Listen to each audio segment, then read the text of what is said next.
네, 말씀 보겠습니다. 요엘서 2장 18절부터 27절까지입니다. 구약성경 요엘서 2장 18절부터 27절까지요.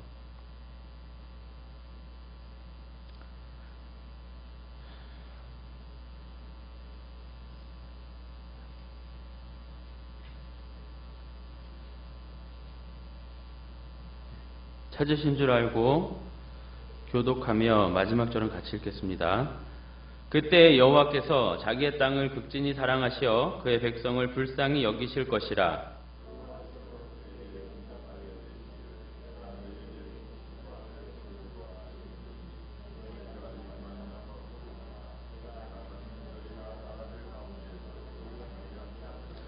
내가 북쪽 군대를 너희에게서 멀리 떠나게 하여 메마르고 적막한 땅으로 쫓아내리니 그 앞에 부대는 동해로 그 뒤에 부대는 서해로 들어갈 것이라.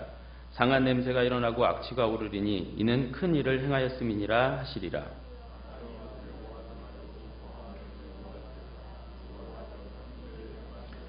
들짐승들아 두려워하지 말지어다. 들의 풀이 싹이 나며 나무가 열매를 맺으며 무화과 나무와 포도나무가 다 힘을 내는도다.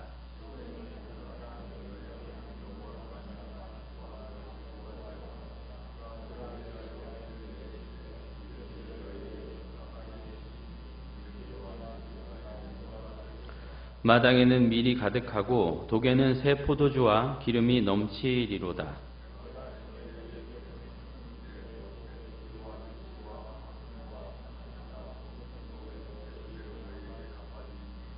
너희는 먹되 풍족히 먹고 너희에게 놀라운 일을 행하신 너희 하나님 여호와의 이름을 찬송할 것이라.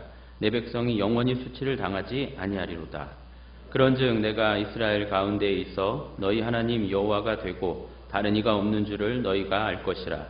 내 백성이 영원히 수치를 당하지 아니하리로다. 아멘.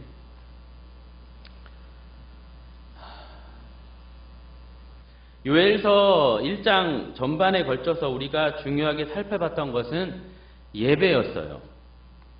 유다 백성들이나 우리에게 있어 이 예배란 참으로 소중한 것이죠. 두말할 나위가 없습니다. 요엘 선지자가 그 어려운 상황, 그러니까 가뭄과 기근 그리고 메뚜기 떼가 쓸어버린 그 상황이요. 그 상황 속에서 가장 슬퍼하고 고통스러워한 것은 이 예배를 드릴 수 없었던 거예요. 선지자에게 있어 소재와 전제가 끊겨버린 것, 이 예배를 드릴 수 없다는 것, 그것보다 더 심각한 일은 없다라는 겁니다. 그러니까 선지자는 모든 것을 하나님의 관점으로, 그러니까 하나님과의 관계, 예배, 이러한 것으로 보고 있다는 말이에요. 그런데 2장에서 선지자는 1장의 재앙보다 더한 일이 벌어질 것이라는 엄청난 예언을 해버립니다. 1장의 재앙은 2장에서 언급하는 재앙에 비하면 아무것도 아니라고 해요. 이 2장의 재앙은 우리가 이사야서 13장을 통해 살펴봤듯이 바벨론에 의해 무너질 남유다의 모습이었어요. 이것을 에둘러 여호와의 날, 심판의 날이라고 말합니다. 구약과 신약을 통틀어서요, 이 여호와의 날은 심판의 날을 의미해요. 종국에 있을, 마지막에 있을 그 엄청난 심판 날을 계속 언급하고 있는 거예요. 구약과 신약이 내내. 크고 작은 일련의 심판들, 마치 작은 여호와의 날은 마지막 때에 있을 큰 심판의 그 진짜 여호와의 날의 모형인 거죠. 다시 말씀드려서 이스라엘이나 유다가 겪은 크거나 작은 심판의 날이, 그러니까 많이 막 매맞고 혼나고 막 그런 사건들이 많았잖아요. 이스라엘 백성들에게. 그것이 작은 여호와의 날인 셈이고, 그것은 결국 마지막 날 있을 큰 심판의 날, 여호와의 날을 힌트해주고 있다는 것입니다. 그 여호와의 날, 심판의 날과 같은 피비린내 진동하는 바벨론의 침략과 유수, 포로잖아요. 포로됨은 그 누구도 막을 수 없는 것이라고 해요. 왜요? 왜 막을 수 없죠? 하나님이 하시기 때문에요. 그래서 2장 11절 끝에 당할 자가 누구이랴? 아무도 못 당해낸다, 못 막는다, 그런 거죠. 그렇기에 어떻게 하라고 하죠? 돌아오라 이겁니다. 돌아오라. 하나님의 목적은 이 유다 백성, 하나님의 백성이 돌아오게 하는 것에 있지 징계나 심판, 때림 여기에 있는 것이 아니라는 거예요. 때리고 싶지 않다 이것이죠. 제발 그만 맞고 돌아오라, 돌이키라 이 말씀입니다. 옷 찢지 말고 정신 차리고, 그러니까 옷 찢지 말라는 건 정신 차리고 지금 장난이 아니니까 적당히 보여주기식, 때우기식 그런 거 하지 말고 마음을 찢고 돌이키라 이 말입니다.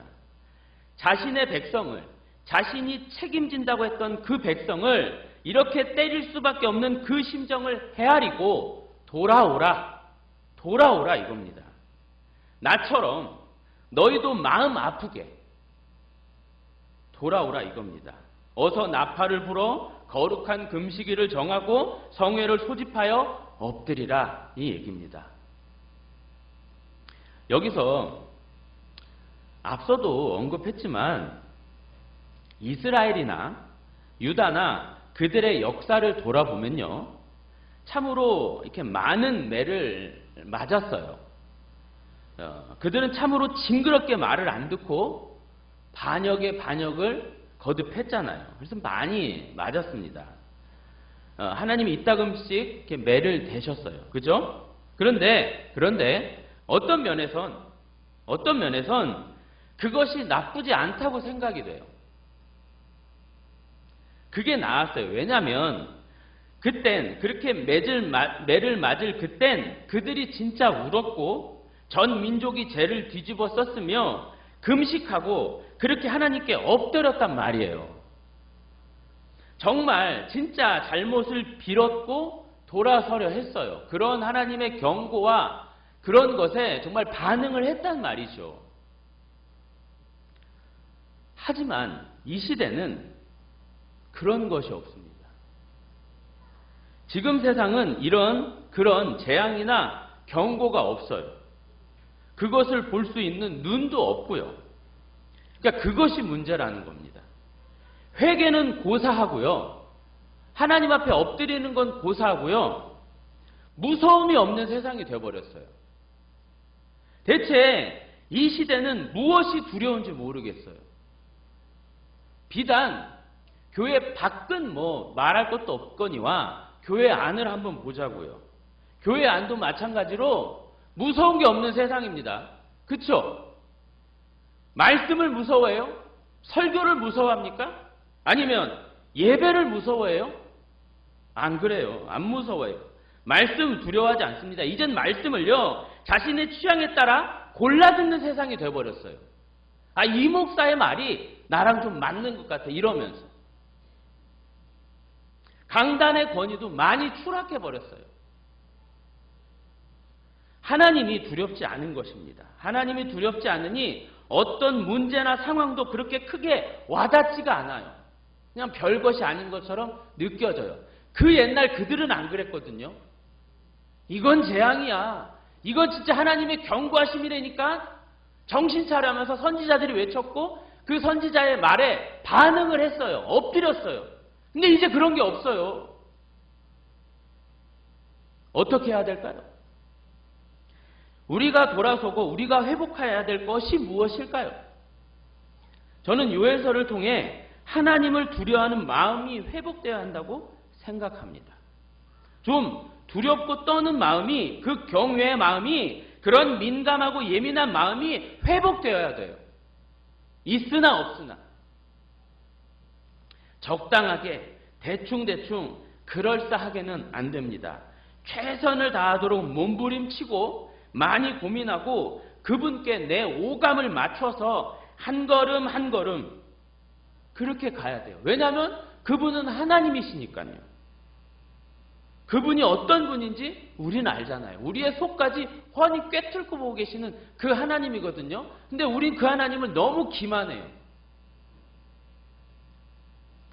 오감을 바짝 세우고 정말 곤두세워서 조심스럽게 한 걸음 한 걸음 내딛어도 될까 말까 할 상황에서 우린 너무 그런 것 없이 대충대충 막, 그래서 하나님을 두려워하는 마음이 우리 안에 회복되어야 합니다. 옷이 아닙니다.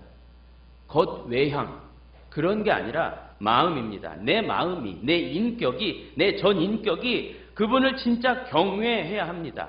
옷 찢고 겉 외형 그런 것 치장하고 고치는 것이 아니라 내 마음을 살펴 내 마음이 하나님께 돌아와야 한다는 것이죠. 마음을 찢어 돌아와야 합니다. 주님의 그 찢어지는 그 마음을 우리가 헤아려 나도 그 마음 찢어져서 하나님께 엎드리는 것, 그것을 하나님이 원하세요. 이제 오늘 본문 이제 18절을 보시면 그때에 여호와께서 자기의 땅을 극진히 사랑하시어 그의 백성을 불쌍히 여기실 것이라 라는 말씀으로 시작해요. 18절이. 그야말로 이 뒤로 보시면 회복의 얘기가 쭉 이어집니다.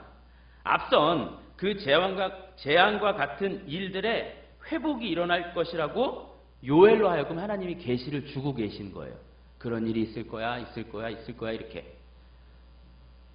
19절에 새 포도주와 기름을 주신다고 하시고 너희가 나라들 가운데 욕을 당하지 않는다고 하세요. 20절에는 북쪽 군대, 여기서 북쪽 군대란 1장의 메뚜기 떼와 2장에서 언급하고 있는 바벨론 군대를 통칭하는 단어를 할 수 있는데 그 군대를 없애주신대요. 그리고는 22절 보시면 땅이여, 21절 보시면 땅이여, 22절은 들짐승이여, 23절은 시온의 자녀들아 뭐하라고요? 기뻐하며 즐거워하라 그러세요. 앞서 언급하고 등장한 이런저런 문제, 그리고 앞에서 피해를 입은 대상들이 그대로 다시 언급되어서 다 회복시켜 주신다는 얘기입니다. 그렇게 기뻐하고 즐거워해라 이런 말씀이 있어요. 23절 하반부에 보시면 이른 비와 늦은 비, 24절에 마당에 밀이, 독에는 새 포도주와 기름이 넘친대요. 25절에 메뚜기 떼, 그놈들이 먹은 것을 먹은 횟수대로 다 갚아주신대요. 그야말로 회복입니다. 회복 이상이죠. 그렇다면 여기서 중요한 게 뭐냐면 18절의 그때에는 언제를 말하는 것일까요? 여기서 말하는 그때에는 대체 어느 때일까요? 자연스럽게 12절부터 17절까지의 그런 회개, 돌이킴이 있을 대로 보기 쉽겠죠. 돌이킴, 회개가 있으면 이렇게 그렇게 돌아서면 너희들이 하나님께 돌아서면 하나님이 회복해 주신다, 회복해 주실 거다 이렇게 보면 좋겠죠. 하지만 아닙니다. 그게 아니라 절대 인간이 하나님의 마음을 돌리는 일은 없어요. 언제나 하나님의 자비와 긍휼이 먼저입니다. 노아의 홍수 때도 하나님께서 그 노아와 가축을 기억하사로 홍수를 멈추어 주셨고요. 출애굽기 2장 말미에서도 이스라엘 자손이 고된 노동으로 울부짖을 때에 하나님이 그들의 소리를 들으셨다고 했지만 그 소리 때문에 움직이신 것이 아니에요. 뭐 때문에 움직이시냐면 그가 하신 약속, 어떤 약속? 아브라함과 이삭과 야곱에게 세우신 약속, 그 언약, 그것을 기억하사. 이 말씀이 굳이 들어가 있어요. 우리는 이렇게 이런 본문들 속에서 우리의 회개나 돌아섬을, 우리의 부르짖음을 대단히 괜찮은 것으로 이렇게 미화하고 승화시켜요. 우리의 이런 애통함이나 엎드림을 하나님을 돌아서게 만드는 엄청난 일로 본다 이것이죠. 우리는 웬만해선 울부짖지도 않고 돌아서지도 않지만 여러분 그런 울부짖음과 돌아섬이 그렇게 대단한 것입니까? 우리의 울부짖음, 우리의 부르짖음, 뭐 그런 자복, 회개 그런 게 그렇게 대단해요? 그 울부짖음이, 그 회개가 마치 상을 받을 만한 그런 것입니까? 그것이 뭐 진실된 마음, 하나님을 향한 애틋한 마음, 뭐 이런 것으로 자꾸 포장이 되는데, 지금 상황은 유다가요, 벌을 받고 있고 유다가 자초한 일들입니다. 하나님은 분명히 너희들 말씀 어기고 나를 기만하고 그러면 혼난다 하셨어요. 신명기 28장 내내 그 말씀, 아니 신명기 28장뿐만 아니라 모세오경 전체가 그 얘기예요. 말 잘 들으면 뭐하고? 복 받고, 말 안 들으면 죽는다. 그런데 그걸 알고 회개가 일어난다고 해서 그것이 회복의 어떤 조건이나 회복을 일으키는 동인이며 그것이 참 잘한 것이라 하기엔 너무 뻔뻔한 생각이라는 거죠. 아니에요, 그게. 회개는 죄송합니다 하며 부르짖고 엎드림, 이것은요, 상 받을 일이 아니라 어떤 거요? 당연한 거예요. 예, 맞습니다. 당연한 거. 회개 역시도 드러낼 만한, 자랑할 만한 것이 아니라 이겁니다. 회개하는 것은 마땅히 돌아서야 하는 것은 당연한 거예요. 잘못한 자가 뉘우치고 돌아오는 것 역시 자랑할 것이 아니라 당연한 처사라 이겁니다. 오히려 감사해야 되는 거예요. 그 회개를 했다고 절대 상을 받거나 회복은 떼놓은 당상이라는 얘기 아니라 이거죠. 다시 말씀드리지만 2장 18절 이후에 그 회복과 치유가 일어나는 것은 유다 백성의 열심이나 정성, 치성, 그런 어떤 회개에서 비롯된 것이 아니에요. 이스라엘이나 유다 덕에 하나님이 뭐 하나 제대로 받으실 것도 없거니와 하나님 앞에 내세울 만한 건 아무것도 없습니다. 아무것도. 회복의 근거, 치유의 근거는 18절에 아주 잘 나타나 있듯이 하나님의 사랑과 그의 백성을 불쌍히 여기시는 그 긍휼, 헤세드, 애절한 마음, 애끓는 마음, 그 마음, 그것일 뿐입니다. 이렇게 하나님이 참으시고, 이렇게 하나님이 이해해 버리시고, 이렇게 하나님이 져주시고, 이렇게 하나님이 먼저 마음을 동하시는 거예요. 마음이 동하시는 거예요. 그리고 이러한 하나님이심을 아는 자들이 어떻게 해요? 뭐를 해요? 26절에 나와 있듯이 찬송을 하는 겁니다. 아하, 그 하나님이시군요 하고 찬송을 하는 거죠. 회개했다고 우리를 칭찬하는 것이 아니라 그분이 유다의 찬송을 받으시는 겁니다. 그분이 다 하셨거든요. 그래서 유다가 역시 하나님이시네요. 역시 당신의 사랑과 자비 앞에서 우리가 어쩔 수가 없네요. 나아가 왜 우리를 용서하시고 왜 우리를 살리십니까? 왜 우리를 이렇게 사랑하십니까? 우리가 뭔데? 이렇게 나아가야 되는 거죠. 자, 그리고 이어서 우리가 또 하나 살펴봐야 하는데, 물론 이제 같은 맥락이에요. 회복해 주신다는 말씀 속에서 유다 백성들이 지금 계속 회복의 말씀이 이어지고 있잖아요. 이 말씀 속에서 유다 백성들이, 하나님의 모든 백성들이 즐겁고 기뻐해야 하는 것이 뭘까요? 하나님 분명히 그랬잖아요. 즐겁고 기뻐해라. 땅이여, 들짐승이여, 시온의 자녀들이여, 기뻐해라, 즐거워해라. 그럼 뭘 기뻐하고 즐거워해야 될까요? 그걸 한번 살펴보자고요. 하나님의 모든 백성들이 즐겁고 기뻐해야 하는 것이 과연 무엇일까? 19절에 새 포도주와 기름일까요? 아니면 다시는 나라에 욕을 당하지 않게 해주신다는 그것일까요?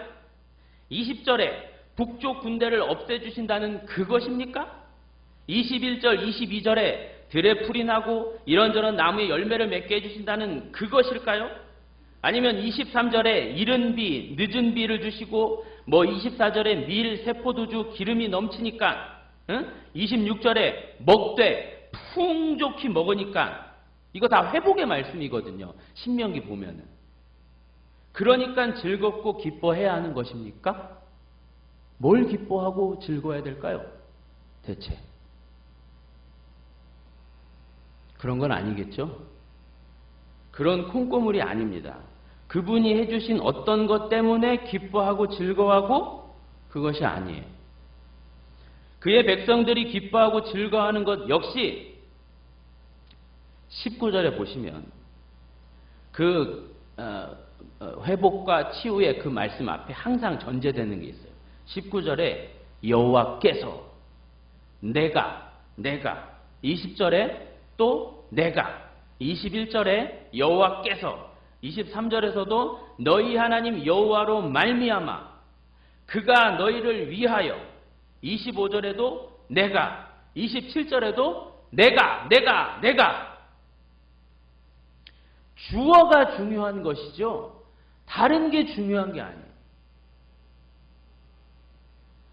아니 그분이 주신 것도 감사하고 고마워하고 그래야지. 응? 그런 콩고물도 중요하지. 하나님이 베푸신 것 아니냐. 그렇게 말씀하실 수도 있어요. 그래서 고민을 해봤어요. 과연 그런가? 근데 여러분 시편 하면 누가 딱 떠오르세요? 다윗이죠. 예. 우리가 다윗 시편만 대충 보더라도 그가 뭐 대단히 풍족하고 여유로운 상태에서 하나님을 노래하거나 하나님을 찬양하지는 않았어요. 사망의 음침한 골짜기나 나를 기가 막힌 수렁에서 이럴 때 그는 하나님을 찬양했다니까요. 또 하나 여러분 가나안을 수식하는 말이 뭐예요? 가나안 땅을 수식하는 말. 젖과 꿀이 흐르는 땅이라고 그러잖아요. 그죠? 여러분 그 가나안이 정말 젖과 꿀이 흐르는 땅일까요? 진짜 젖과 꿀이 흐르는 땅이 어디였는 줄 아세요? 진짜 젖과 꿀이 흐르는 땅은 그들이 나온 애굽 땅이었어요. 나일강이 흐르는 나일강 삼각주 같은 데는 엄청나게 풍요로웠어요. 곡창지대죠. 애굽이 젖과 꿀이 흐르고요. 가나안은 별 볼 일 없었어요. 가나안은 땅에 돌이 되게 많았어요. 그냥 돌이 아니고 반석이에요. 반석. 엄청나게 큰 돌이요. 그래서 씨 뿌린 자의 그 비유를 보시면 거기에 돌밭이라고 나오잖아요. 그 돌밭은 우리나라 바깥이 크고 작은 돌멩이 이런 게 있는 게 아니라 바닥 자체가 안반이에요. 안반. 큰. 어떻게 깨지도 못하고 뭣도 못해요. 예. 가나안은 대체로 먼지 폴폴 나는 마른 땅이거나 그렇게 큰 돌이 많은 땅이에요. 별 볼 일 없어요. 좋지 않아요. 물도 어디서 끌어오기가 상당히 어려워요. 아마 솔로몬 때, 그 때나 이렇게 수로 관이 놓여져서 이렇게 물을 땡겼다고 하는데, 가나안은 원래 자체가 천수답이에요. 천수답이 뭔지는 아시죠? 하늘에서 물을 내려줘야 이렇게 할 수 있는 밭이요. 예. 하늘에서 물을 내려주지 않으면 도저히 농사를 지을 수 없는 땅이 그 땅이었어요. 가나안. 근데 뭐가 젖과 꿀이 흐르는 땅이라고 그랬을까요? 그 말은 여러분 잘 알고 계시다시피 하나님만 믿고 그 하나님만 바라보면 하나님이 다 책임져 주시는 땅이다. 그 말씀이에요. 비 줘야 할 때 주시고 햇빛은 또 팡팡 내리쬐어 곡식이나 과일이 잘 익게끔 만들어 주시고 또 농사 지은 건 메뚜기 떼나 해충들이 못 오게 막아주시고 그렇게 하나님께서 처음부터 끝까지 책임지신다는 말씀인 거거든요. 강조점은 젖과 꿀에 있는 게 아니에요. 젖과 꿀을 내시는 그 하나님의 말씀, 그 하나님께 순종하면 된다 이겁니다. 그 하나님께 순종하면 사막도 젖과 꿀이 흐를 수 있어요? 없어요? 있는 겁니다. 그 시베리아 벌판도 그럴 수 있는 거고요. 또 하나 볼 것은 신약의 사도들을 한번 보자고요. 어느 누구도요. 잘 먹고 호사스럽게 살던가요? 아무도 없어요. 이 땅에서 땅의 것으로 부유하게 누리고 떵떵거리며 살았던 신약의 사람들이 없어요. 사도들이 없어요. 있는 것도 다 버렸어요. 자 보세요. 다윗도 그렇고 적과 꿀이 흐르는 가나안도 그렇고 신약의 사도들도 그렇고 하나님의 콩고물이 그렇게 그들에게 작용하지 않았어요. 그들이 그러한 것들에 어떤 풍요나 번영이나 많이 있음 이런 것에 일희일비하지 않았어요. 성도에게 중요한 것은 그런 것이 아니라 이것이죠. 그래서 요엘에서 진짜 중요한 본문은 사실 다음 주에 있을 본문이거든요. 28절 이하 그 본문이에요. 어쨌거나 중요한 것은 성경이 말하고자 하는 것은 그 하나님이지 그 하나님 어떤 콩고물이 아니라는 것입니다. 그 하나님, 그분을 알고 그분이 좋고 그분을 누려야 하는 것이에요. 그분이 뭘 주면, 뭘 해결해 주면, 뭘 풍성히 허락하시면이 아니라 그런 것과 상관없이 그분 자체를 알고 알긴 알되 풍성히 알고 이해가 되어져야 되는 거죠. 그분이 좋아야 합니다. 내가 지금 그 하나님을 아버지라 부르는 이 현실, 이것이 그야말로 감격스러워져야 돼요. 여러분, 잘 될 때, 내가 좀 여유 있고 넉넉할 때, 내 삶에 아무런 어려움이 없을 때, 그때 열심을 내고 그때 좋은 모습을 보이는 거, 그거 누가 못해요? 그거 누가 못하냐고요.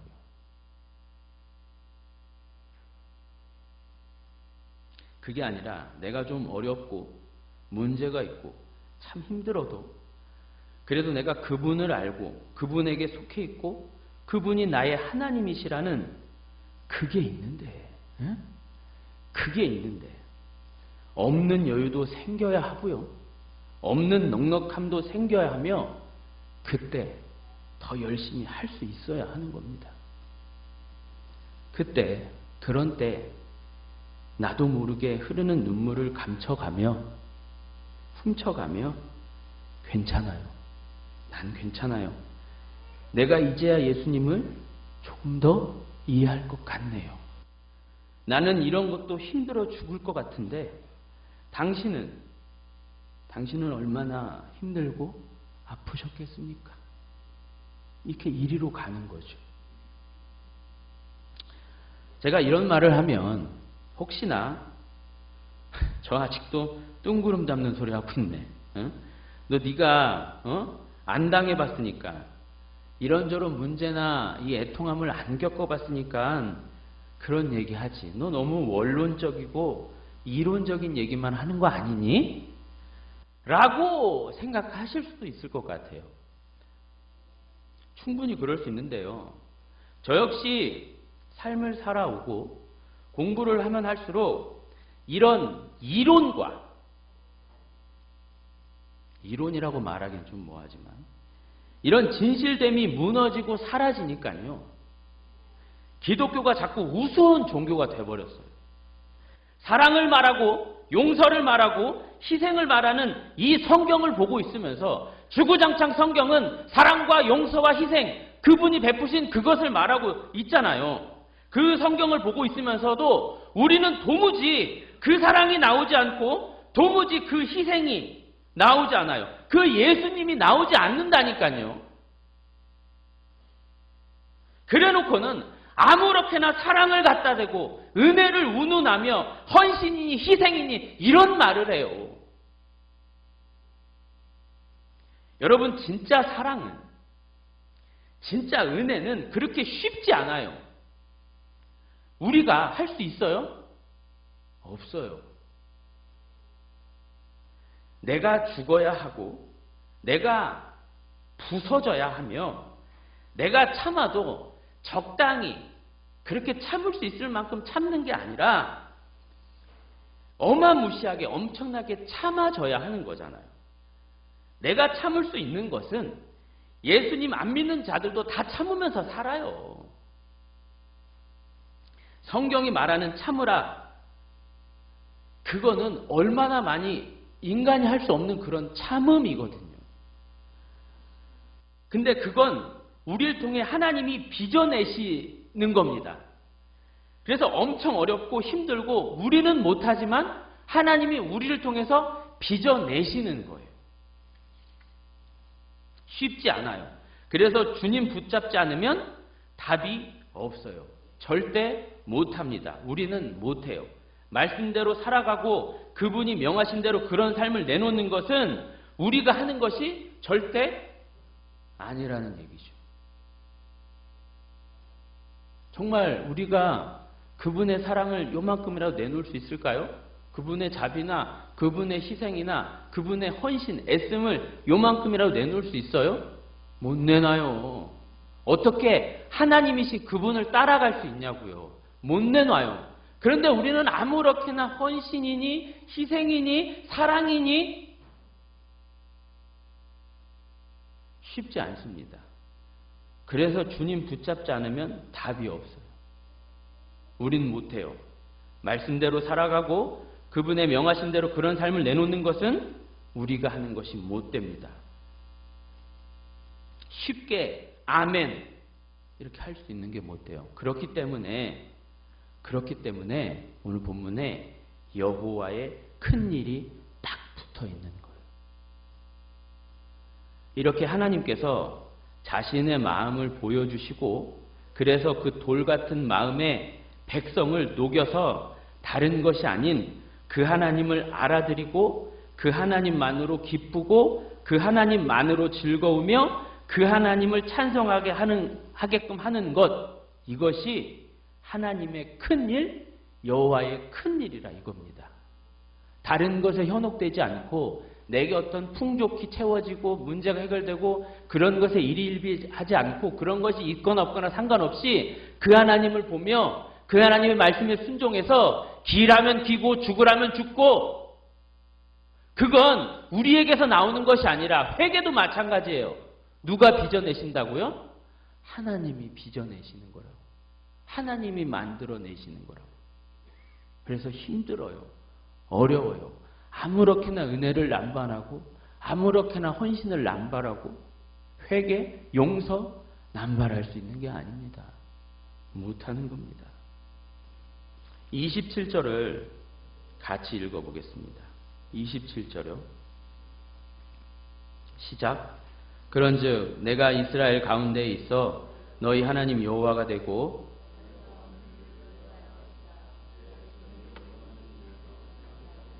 아멘. 앞선 절들의 27절 이 앞선 절들의 그 회복의 말씀들이나 풍요로움들은 다 하나님의 얼마나 크시고 능력 있고 놀라운 분이신가를 설명하는 그런 수식어밖에 안 되는 거예요. 하나님이 그런 걸 하실 수 있는 분이야. 하셨고 하실 거고 하시잖아. 이런 얘기일 뿐입니다. 그런 것들 다 치우고 그 하나님만 보라 이거죠. 그런 하나님을 보라 이거죠. 다른 거 보지 말고 그 하나님으로 내가 지금 기쁘고 즐겁고 그래야 된다 이겁니다. 그래야 다음 것이 돼요. 삶이 좀 힘드십니까? 나에게 기가 막힌 문제가 생겼나요? 어렵고 절망이십니까? 그런데 그 속에서 하나님이 어떻게 생각이 되세요? 하나님이 야속하십니까? 하나님이 밉나요? 하나님이 너무하다고 느껴지십니까? 아닙니다. 그건 이미 핀트가 잘못된 거예요. 우린 어떠한 상황 속에서도 그 속에서 감사하고 그 속에서 이상하게 기쁘고 좋고 괜찮아져야 돼요. 죽을 것 같은 그 현실 속에서도 평안이 밀려오고 괜찮다 이렇게 돼야 되는 거죠. 그래서 다른 이들이 그 성도를 보고 아니 저런 기가 막힌 상황 속에서 어떻게 삶을 살아내고 있지? 또 아니 어떻게 저리 실망하거나 낙심하지 않고 웃고 있지? 아니 어찌 저런 힘든 상황 속에서도 아무렇지 않게 예배를 드리고 있지? 이런 칭찬이 나와야 하는 겁니다. 이런 신기함이 나와야 하는 거죠. 예, 참 부끄럽습니다. 저도. 여러분, 우리의 신앙의 정점은요, 하나님만 바라보는 거예요. 아니, 하나님이 그렇게 만들어 가실 거예요. 우리를 그렇게 만들어 가실 거예요. 넌 내 거야. 넌 내가 책임져.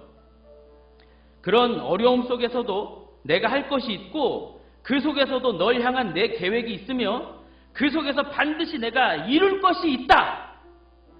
그것이 결국 여호와의 큰 일이다. 라는 것이죠. 큰 것이죠.